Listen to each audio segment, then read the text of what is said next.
Hello students, हमने पिछले lecture में अपना चैप्टर स्टार्ट किया था एनिमल फाइबर।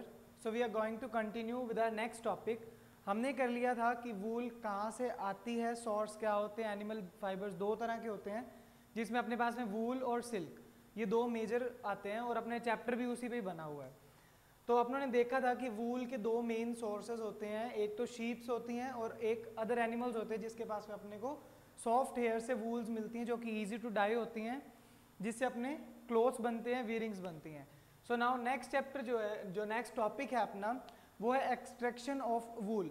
अपने को इतना पता चल गया कि एनिमल्स से अपने पास में वूल आती है, जो अपने कपड़े तो वूल के होते हैं और एनिमल्स से आती है। तो उसके बाद में एक मेन जो क्वेश्चन अराइज होता है कि एनिमल्स के बाद में सीधा तो अपने पास आती नहीं है, उसको अपने को एक्सट्रैक्ट करना पड़ता है एनिमल से। जब तक अपने उसको लेके नहीं आएंगे, निकालेंगे नहीं, तो तब तक अपने पास में वो वर्क में नहीं आएगी।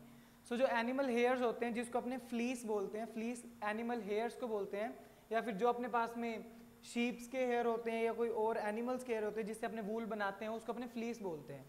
तो जो अपना फर्स्ट स्टेप होता है वो होता है शेयरिंग। इसमें कुछ प्रोसेस आते हैं जैसे shearing, scouring, grading, dyeing and drying. तो ये अपने स्टेप्स हैं जिसके बाद में अपने को एक्सट्रैक्शन होती है, प्रॉपर एक्सट्रैक्शन। तो अपने स्टेप वाइज इनको पढ़ेंगे। तो जो फर्स्ट स्टेप है वो है शेयरिंग। जो शेयरिंग है उसका मतलब, जो मेजर स्टेप उसका मतलब है रिमूवल ऑफ फ्लीस। जो उसके ऊपर वाले हेयर्स होते हैं जो भी एनिमल्स के, जब अपने उसको उतारते हैं, रिमूव करते हैं, तो उसको अपने बोलते हैं रिमूवल ऑफ फ्लीस। फ्लीस यहाँ पे अपने हेयर्स को बोलते हैं, जो एनिमल के हेयर्स हैं उनको अपने यहाँ पे फ्लीस बोलते हैं। तो जो इनको जनरली जो इंडिया में अपने जो मेथड्स यूज करते हैं उतारने के लिए, वो होते हैं रेजर्स। जनरली जो अपने रेजर्स यूज करते हैं उससे किया जाता है, या फिर इनको सीजर से किया जाता है, या क्लिप से किया जाता है। पर एक अमेरिका में जो एक साइंटिस्ट हैं जो आउटर कंट्रीज के, उन्होंने एक टेक्निक डेवलप की है जिससे क्या है कि उस टेक्निक का नाम है बायोक्लिप। कि उन्होंने एक ऐसा हार्मोन जो है वो उनको इंजेक्ट करते हैं जो अपनी शीप्स होती हैं, जिसके कारण उनको एक नेट में बांध के रखा जाता है, हेयर नेट में, जिसके बाद उनसे 5 से 7 दिनों के बीच में, इन 5 to 7 डेज, जो उनकी हेयर वाली फ्लीस है वो खुद ही उतर जाती है, जो फ्लीस है। तो इसके एक नया मेथड है, पर अभी इंडिया में जो अभी अपना चल रहा है वो है रेजर्स या फिर क्लिप्स के थ्रू इनको उतारना, या फिर ब्लेड्स के थ्रू। और इसके बाद में जो ये अपने फ्लीस उतारते हैं, obviously that was not for proper work. तो अपने उसके बाद में अपने को नेक्स्ट जो होते हैं वो उसके बंडल्स बना के, या बेल्स जिसको अपने बोलते हैं, बेल्स को बंडल बोलते हैं, BALES, आपको बुक्स में लिखा हुआ मिलेगा। तो बेल का मतलब यहाँ पे है बंडल्स। तो बंडल्स बना के आगे अपने मिल में भेजते हैं, जहाँ पे क्या किया जाता है, स्कोरिंग। स्कोरिंग का मतलब आपको यहाँ पे सीधा बताया गया कि जो भी उसमें अनवांटेड डस्ट है, डर्ट है, मतलब मिट्टी वगैरह है, या फिर उनके बीच में कोई ग्रीस जो भी है उनके हेयर्स में, उनको साफ किया जाता है, जिसके पास में उसके बाद में आपको प्रॉपर टेक्सचर पता चलता है कि आपके जो वूल के हेयर्स हैं वो वाइट है, ब्लैक है, ब्राउन है, जो भी है। तो वो उसको अपने स्कोरिंग कहते हैं कि उसको वॉश करना, बड़े बड़े टैंक्स में वॉश करना, ताकि जो डस्ट है, डर्ट है या ग्रीस है वो बिल्कुल साफ हो जाए, अपने पास में बिल्कुल प्रॉपर वाइट हेयर्स मिले उसके, या फिर जो भी उनके कलर हेयर टेक्सचर है वो वाले मिले। और उसके बाद में उनको ग्रेडिंग किया जाता है। जैसे कि अपने देखते हैं कि जब अपना रिजल्ट आता है एग्जाम्स का, तो उसके बाद में अपने को ग्रेडिंग मिलती है। किसी का A ग्रेड होता है, किसी का B ग्रेड होता है, जिसने जितनी मेहनत की उस हिसाब से उनका ग्रेड होता है। सिमिलरली जिसके जितने बाल अच्छे होंगे या जिसकी जितनी वूल अच्छी होगी, उसको अपने उस हिसाब से ग्रेड करते हैं, या फिर इसको अपने सॉर्टिंग भी कह सकते हैं। सॉर्टिंग का मतलब होता है छांटना, कि अलग अलग क्वालिटी वाइज उसको छांटते हैं। तो उसका क्राइटेरिया क्या होता है, किस बेस पे ग्रेड किया जाता है, किस बेस पे उन्हें अलग अलग छांटा जाता है।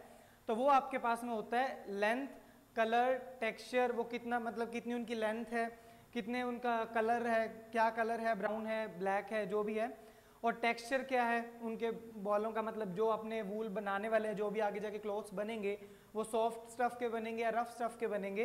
तो वो अपना सब कुछ इन पे डिपेंड करता है कि जो अपना लेंथ है, कलर है, टेक्सचर है वूल का, उसके बेस पे अपने उनको ग्रेड करते हैं कि कौन सी वूल कितनी साफ है, लेंथ उसकी छोटी है, बड़ी है। तो उनको एक अलग अलग प्रोसेस से उनको सॉर्ट कर लिया जाता है। उसके बाद में जो नेक्स्ट स्टेप आता है अपने पास में, उसके पास में डाइंग।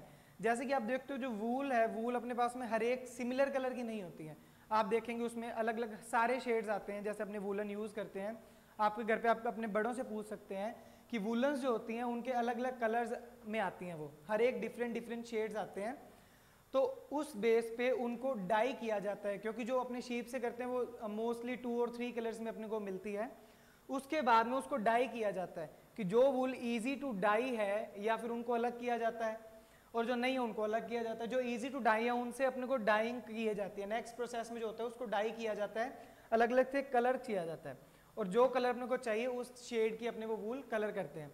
उसके बाद में जो सेकंड स्टेप होता है कि अगर अपने उसको डाई किया है तो नेक्स्ट जो स्टेप आता है वो उसको होता है ड्राई करना, उसको सुखाना। तो अपने उसको कैसे सुखाते हैं, अब एक नॉर्मल एग्जांपल लें कि अगर अपने कॉटन है, अगर कॉटन गीली होती है तो जब उसे प्रेशर अप्लाई करते हैं तो जो वाटर है उसमें से स्क्वीज हो जाता है, निकल जाता है। तो सिमिलर जो ड्राई प्रोसेस है इसमें जो वूल है, वूल को कंप्रेस किया जाता है, रोलर कंप्रेशन की रोलिंग वाली एक मशीन्स होती हैं जिसके अंदर से वूल को निकाला जाता है, जो वाटर होता है वो स्क्वीज हो जाता है उसके कंप्रेशन से।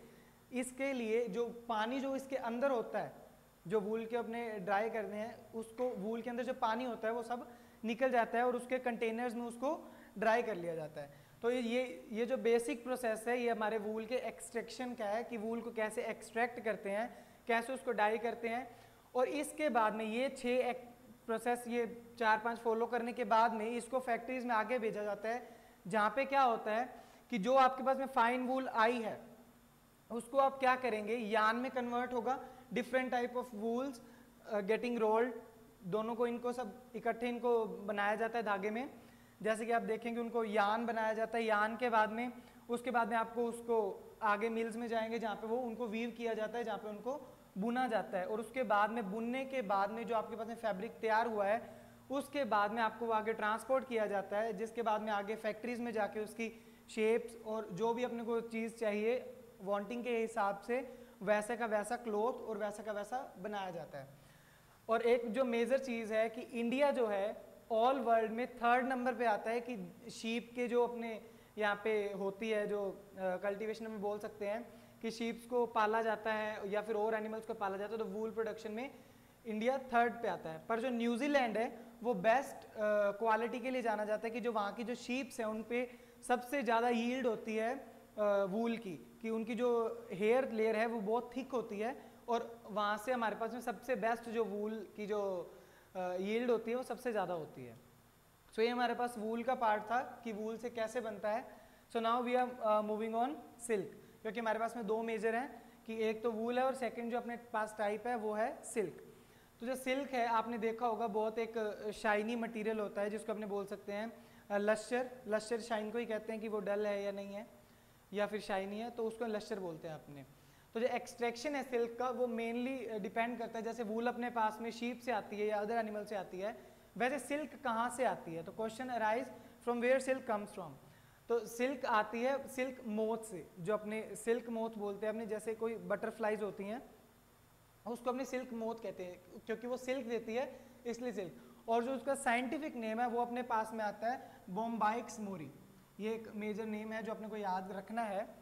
तो ये जो होती है एक one of the most beautiful moths होती है, दिखने में बहुत ज़्यादा अट्रैक्टिव होती हैं, क्योंकि जो अपने देखते हैं जो सिल्क होता है वो भी बहुत अट्रैक्टिव होता है, सिल्क दिखने में बहुत शाइनिंग होता है, तो उस हिसाब से ये जो मोथ है ये भी बहुत ही ब्यूटीफुल होती है। तो क्या होता है कि ये जो मोथ्स होती हैं, ये जो फीमेल मोथ्स हैं वो मेल मोथ्स को अट्रैक्ट करती हैं। जनरली क्या होता है जो फीमेल मोथ्स हैं वो शॉर्टर होती हैं मेल मोथ से, तो जो फीमेल मोथ्स हैं वो मेल मोथ्स को अट्रैक्ट करती है अपनी तरफ, जिससे क्या होता है कि जब वो मीट होते हैं, फीमेल और मेल मोथ्स जब मीट होते हैं तो जो फीमेल मोथ है वो एग ले करती है, एग देती है अपने को। उसके बाद में जो जनरल प्रोसेस है एग के बाद में वो आगे से अपने कैटरपिलर्स बनते हैं, कैटरपिलर्स फीड होने के बाद में वो आगे प्यूपा बनाते हैं, प्यूपा के बाद में एक अडल्ट मोथ वापस निकलता है। तो बात यहाँ पे है कि हमारे को कौन सी स्टेज में सिल्क मिलेगी, क्योंकि हमने देखा कि जनरली इनकी लाइफ साइकिल है कि वो ऐसे से आगे से आगे अपनी लाइफ बनाते हैं, ऐसे आगे से आगे अपने एडल्ट होते हैं, फिर दोबारा वही प्रोसेस चलता है। द थिंग इज कि हमें सिल्क मिलता कहाँ से है, क्योंकि हमने देखा कि इतना हमें पता है कि सिल्क मोथ से हमें सिल्क मिलेगा, पर वो कैसे मिलेगा वो हम अभी स्टडी करते हैं। तो नेक्स्ट अपने को स्टडी करना है लाइफ साइकिल जो अपने मोथ कंसीडर किया, जो सिल्क मोथ अपने बोल रहे हो, उसकी जो लाइफ साइकिल क्या है। तो लाइफ साइकिल जो एडल्ट मोथ होता है, जो फीमेल मोथ है, ये सबसे पहले मेल जो मोथ है उसको अट्रैक्ट करेगा। उसके बाद में जब इनके पेयर अप हो जाएगा, उसके बाद में जो फीमेल मोथ है वो एग्स जो है वो ले करेगी।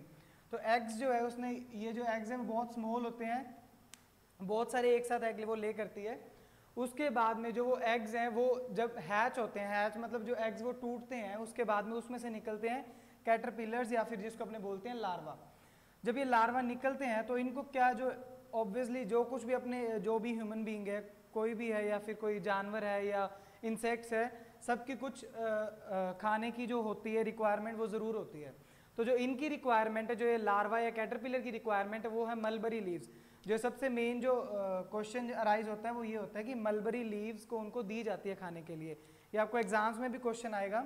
तो 3 to 4 वीक्स आपको जो ये कैटरपिलर है या फिर लार्वा है, इसको मलबरी लीव्स फीड करवानी है, जिससे कि ये ग्रो करेगा। ग्रो करने के बाद में जब ये 3 to 4 वीक्स के बाद में ये अपना एक नेट सिक्रीट करता है, जो कि एक फाइबर सिक्रीट करता है, जिससे ये अपने बाहर एक कोटिंग बनाता है, जिसको अपने बोलते हैं कुकून। ये जो बाहर वाला रीजन होता है ये होता है कुकून, जो कुकून बनाता है। जो ये चीज़ जिसको अपने बोलते हैं, ये कुकून जो होता है ये सिल्क फाइबर से बनाता है। सिल्क फाइबर से ये 5 to 7 डेज या 3 to 7 डेज ये अपना फाइबर से बना के बिल्कुल रेडी कर लेता है कुकून। और जो अंदर वाला जो अपना कैटरपिलर होता है, जो लार्वा होता है, वो कन्वर्ट हो जाता है प्यूपा में। अपने इसको प्यूपा बोलते हैं। और जो बाहर वाला जो ये है, इसको अपने कुकून बोलते हैं। तो जो कुकून होता है, जो इसकी बाहर वाली फाइबर है, ये सिल्क होता है। तो अगर अपने को जब सिल्क एक्सट्रैक्ट करना होता है तो अपने क्या करते हैं, इसको यहाँ से एक्सट्रैक्ट करते हैं। पर अगर अपने इसको एक्सट्रैक्ट नहीं करते हैं तो ये कुछ टाइम बाद में यहाँ से दोबारा से ओरिजिन होता है एडल्ट मोथ का। उसके बाद में आगे से आगे इनकी लाइफ साइकिल चलती रहती है। तो जो मेन जो अपने को कंसीडर करना है वो करना है कि सिल्क अपने को कैसे ऑब्टेन कर सकते हैं। तो ऑब्वियसली जो अपने नेचुरल देखते हैं, जो नेचुरल हो रहा है, वहाँ से अपने को सिल्क मिलना बहुत मुश्किल है।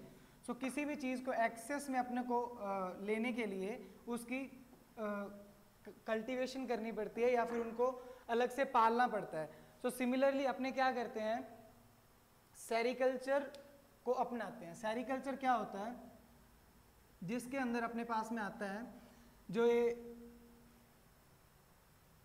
इसके अंदर अपने में आता है कि जो एडल्ट मोथ्स हैं वो एग ले करेंगी और एग्स को अपनों ने लाकर और उसको कल्टीवेट करना है आगे से आगे, अपने को कैसे सिल्क उससे ऑब्टेन करना है। तो सेरिकल्चर अपने कहते हैं कि जो उनकी फार्मिंग की जाती है जो मोथ्स की, उसको अपने बोलते हैं सेरिकल्चर। तो फर्स्ट ऑफ ऑल जो उसका फर्स्ट स्टेप होता है वो होता है एग्स को वॉश करना। जो भी एडल्ट मोथ ने जो भी एग्स दिए हैं अपने को, वो अपने उसको वॉश करेंगे। वॉश करने के बाद में उनको जो हैच होंगे, जब वो एग्स, क्योंकि वॉश करके उनको एक कंटेनर में रखा जाएगा, जब वो हैच होंगे एग्स, जब वो एग्स टूटेंगे तो उनमें से जो लार्वा निकलेंगे उनको एक ट्रे में उनको फैला दिया जाएगा, स्प्रेड किया जाएगा। उसके बाद में कुछ टाइम बाद में उन्हें 20 to 35 डेज के लिए उनको मलबरी लीव्स को चॉप करके उनको फीड करवाया जाएगा। फीड करवाने के बाद में जो वो लार्वाज हैं वो खुद को अपने आप में कुकून बनाना शुरू करेंगे और 3 to 7 डेज में वो कुकून बना लेंगे। कुकून बनाने के बाद में उनको, जैसे कि अपने को पता है, अगर कुकून को अगर अपने नहीं यूज़ करेंगे तो उसके बाद में वो एडल्ट मोथ में कन्वर्ट हो जाएगा। तो यहाँ पे अपने एक स्लाइड चेंज आता है, वो है कि अपने को जब वो कुकून बना लेते हैं तो उनको हॉट वाटर में बॉयल किया जाता है कुकून्स को। तो ये जो हॉट वाटर में अपने बॉयल करते हैं, हॉट वाटर में बॉयल करते हैं, तो इससे क्या होता है, जो अंदर का जो प्यूपा होता है वो क्या होता है कि मर जाता है। जो वॉर्म्स होते हैं वो मर जाते हैं और जो फिलामेंट्स हैं, जो उन्होंने थ्रेड बार लूज़ किया है, जो सिल्क उन्होंने बनाया है, वो फिलामेंट्स जो उसके वो लूज़ हो जाते हैं। और फिलामेंट लूज़ होने के कारण अपने को वो लूजली मिल जाता है। तो सेकंड जो स्टेप होता है वो अपने पास में आता है रीलिंग। जो रीलिंग होता है उसका क्या होता है कि after boiling to taking the filaments out, उसको अपने कहते हैं कि जो प्रोसेस है जिसके अंदर अपने फिलामेंट्स को निकालते हैं उसको अपने बोलते हैं reeling. Reeling is a process in which we take the filaments out. उसके बाद में अपने पास में क्या होता है कि उसके बाद में जो कुकून्स, अलग अलग कुकून्स के अपने फाइबर्स कलेक्ट किए हैं उनको एक साथ में स्पन कर दिया जाता है ताकि जो उनकी स्ट्रॉन्ग है वो स्ट्रॉन्ग बन सके, क्योंकि कोई जो कुकून्स होते हैं वो उनका थ्रेड वीक होता है, कईयों का स्ट्रॉन्ग होता है, तो उनको इकट्ठे स्पन कर दिया जाता है, बांध दिया जाता है, घुमा दिया जाता है, ताकि उसके बाद में जो अपने पास में थ्रेड या फिर जो यान आए वो बहुत स्ट्रॉन्ग आए। तो उसके बाद में ये अपने पास में एक नेक्स्ट टॉपिक आता है कि अगर अपनी जो ये सेरिकल्चर है, अगर इसमें कोई अपने को ये चाहिए सिल्क, तो उसके लिए अपने को कुछ ना कुछ रिक्वायरमेंट होगी पर्सन्स की जो ये सेरिकल्चर को आगे बढ़ाएं। तो सिमिलरली अपने पास में इंडस्ट्रीज भी होती हैं जो सेरिकल्चर को आगे से आगे प्रमोट करती हैं। तो उन इंडस्ट्रीज के लिए तो अपने इंडिया में कुछ एक फैक्टर जो है वो इंडस्ट्रीज में काम करता है, सिल्क इंडस्ट्रीज और वूल इंडस्ट्रीज। और ऑब्वियस सी बात है कि अगर किसी चीज़ के फ़ायदे हैं तो उसके उसी चीज़ के नुकसान भी होते हैं कुछ। तो हमें डिस्कस करना है कि जो इंडस्ट्रीज़ में वर्कर्स काम करते हैं उनकी हेल्थ डिजीज़ेज या हेल्थ इश्यूज़ क्या क्या होते हैं उन्हें। सो हमारे पास में फर्स्ट जो आता है वो होता है सॉर्टर्स डिजीज़। सॉर्टर डिजीज़ का मतलब जो सॉर्ट करते हैं, जो उनको जो अलग अलग सॉर्ट करते हैं उनको क्या डिजीज़ हो सकती है। तो उनको क्या होती है, मेनली जो वूल सॉर्टर होते हैं, जो वूल को सॉर्ट करते हैं, उनको जो मेजर डिजीज़ होती है वो हो जाती है निमोनिया, जैसे कि यहाँ पे मेंशन किया हुआ है निमोनिया। उसके बाद में जो ये सिल्क को करते हैं, सॉर्ट करते हैं या फिर और इंडस्ट्रीज में काम करते हैं, तो एक मेन जो डिजीज़ होती है वो उसका नाम है एंथ्रेक्स। एंथ्रेक्स एक ऐसी बैक्टीरियल डिजीज़ है जिसके कारण स्किन अल्सरेशन हो जाती है। अल्सर का मतलब होता है कि पिंपल्स निकलना या फोड़े निकलना। तो जो स्किन अल्सरेशन है उससे अपने को प्रॉब्लम होती है सॉर्टर्स को, क्योंकि ये बैक्टीरियल डिजीज़ है, क्योंकि इतना टाइम इंडस्ट्री में बैक्टीरियाज और ये इनसे सॉर्टिंग में काम करने की वजह से जो बैक्टीरियल डिजीज़ हो जाती हैं। और जो सेकंड डिजीज़ अपने पास में आती है वो होती है अदर स्किन इन्फेक्शंस की। बहुत सारे स्किन इन्फेक्शन हो जाते हैं, जैसे कि ब्लिस्टर्ड स्किन हो जाती है। ब्लिस्टर का मतलब होता है छाले होना। तो जो स्किन पे अपने क्या होता है, छाले हो जाते हैं। छाले होने की वजह से क्या होता है कि जो स्किन है वो उतरना स्टार्ट हो जाती है, कि बहुत सारे छाले होने की वजह से, ब्लिस्टर्स होने की वजह से पीलिंग हो जाती है स्किन की, स्किन उतरना शुरू कर देती है। तो ये जो मेन डिजीज़ है ये अपने को किसके कारण होती है, इनके जो अपने इंडस्ट्रीज में वर्क करते हैं उसके कारण। और थर्ड जो मेजर जो अपने को डिजीज़ होती है वो अपने बोलते हैं respiratory disorder. Respiratory disorder, respiratory का आपको पता है कि सांस लेने में प्रॉब्लम होना या सांस की कोई भी डिजीज़ होना। तो जो मेन डिजीज़ इसमें जो होती है वो होती है अस्थमा, कि जब अपने रीलिंग के टाइम कई सारे वेपर्स प्रोड्यूस होते हैं, क्योंकि अपने बॉयल कर रहे हैं ऑब्वियसली, तो जो कुकून्स है उनको बॉयल करेंगे तो कुछ इस तरह के वेपर्स भी प्रोड्यूस होते हैं जिसके कारण अपने को ब्रीथिंग प्रॉब्लम्स या रेस्पिरेटरी प्रॉब्लम्स हो सकती हैं, जैसे कि अस्थमा और भी कई बाइक्रॉनिकल डिजीज़ जो कि अपने को अनहेल्दी बनाती है। और ये सारी की सारी डिजीज़ क्यों होती हैं, क्योंकि उनका प्रोफेशन, उनका ऑक्यूपेशन है कि इंडस्ट्री में काम करना। तो इसीलिए अपने इनको कह देते हैं ऑक्यूपेशनल डिजीज़, जो इनके ऑक्यूपेशन के कारण हो रही है। कि अगर वो इंडस्ट्री में काम नहीं करते तो उनको ये डिजीज़ नहीं होती। तो ये डिजीज़ को अपने बोलते थे ऑक्यूपेशनल डिजीजेज। तो ये सारा चैप्टर आपके सामने क्लियर है कि सेरिकल्चर कैसे होता है, वूल कैसे प्रोड्यूस होती है, सिल्क कैसे ऑब्टेन होती है और कैसे उनके पास में थ्रेड बनता है, और जो इंडस्ट्रियल वर्कर्स है उनके हमारे पास में क्या हेल्थ इश्यूज होते हैं। So this chapter is over. Thank you. Stay home, stay safe.